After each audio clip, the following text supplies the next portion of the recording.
We currently have a cholera outbreak in Iraq with about 1,800 laboratory confirmed cases. We have an outbreak in Tanzania with about 4,000 cases, mostly in the capital city Dar es Salaam, which is of concern as well. And we have a situation in the Democratic Republic of Congo, which is of concern because of the risk of spread along the Congo River.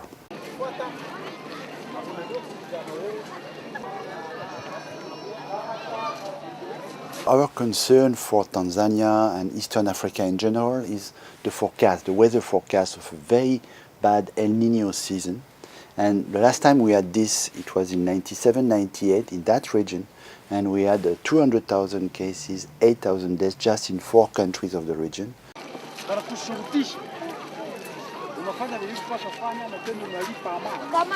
The cholera outbreak in Iraq itself is improving. The situation seems to be under control, but we are concerned with the risk of extension to neighboring countries hosting refugee populations from Syria and within Syria as well.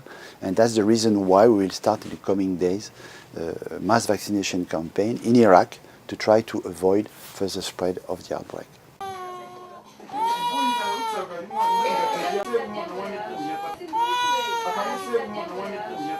If you don't treat a patient with cholera, you will have 40–50% risk of death if you don't rehydrate patients. That's the key to the treatment.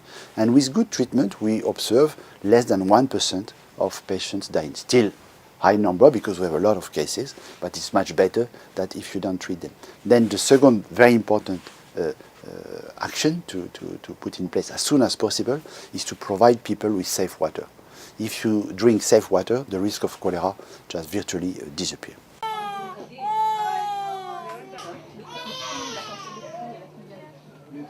We have cases of cholera imported to countries in Europe, to the US, because travelers, yes, can bring cholera with them. Most cases of cholera actually are not symptomatic. People get infected and don't show symptoms. So they could travel with the Vibrio because they are just infected. The difference is that if you get cholera, let's say like here in Switzerland, it's not going to spread further because the water that we use for drinking is clearly separated from the sewage system.